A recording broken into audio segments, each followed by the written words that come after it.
લાલગેટ વિસ્તારમાં ભાણેજનો હત્યારો મામો લાલગેટમાં નોનવેજની દુકાન ચલાવે છે. મામી સાથે અનૈતિક સંબંધના વહેમમાં મામાએ ભાણેજની હત્યા કરી દીધી. મામા આરોપીની ધરપકડ. સુરત શહેરમાં વધુ એક હત્યાનો બનાવ લાલગેટ વિસ્તારમાં સામે આવ્યો છે, જ્યાં લોહીના સંબંધો લચવાયા છે. અહીં એક મામાએ ભાણેજ અલ્તમસ અંસારીને ચપ્પુના ઘા ઝીંકી મોતને ઘાટ ઉતારી દીધો છે. મામાને શંકા હતી કે ભાણેજના તેની પત્ની સાથે અનૈતિક સંબંધો છે. આ વહેમમાં મામાએ ભાણેજ પર જીવલેણ હુમલો કરી હત્યા કરી નાખી હતી.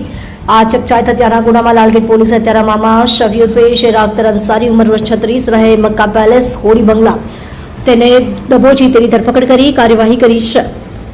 લાલગેટના મુસીબતપુરામાં રહેતો 31 વર્ષીય અલ્તમસ અંસારી સોમવારે રાત્રે પોતાના ઘર નજીકથી પસાર થતો હતો. પ્રેમ પ્રકરણના મુદ્દે બંને વચ્ચે ઉગ્ર બોલાચાલી થઈ હતી. જોતજોતામાં મામલો ઉગ્ર બનતા શફી ઉર્ફે શેરાએ ચપ્પુ કાઢી અલ્તમસ પર હુમલો કરી દીધો હતો. હત્યારા મામા શફી ઉર્ફે શેરા અખ્તર અંસારીની લાલગેટ પોલીસ દ્વારા ધરપકડ કરવામાં આવી હતી.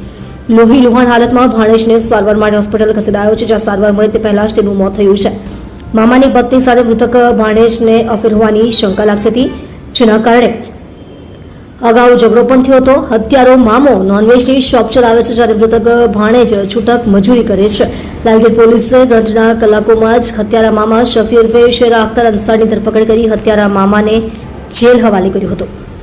તમે જોઈ રહ્યા છો સૌથી પહેલા ન્યૂઝ આપનાર સેવા ન્યૂઝ ગુજરાત, અજમલ જાદવની સાથે.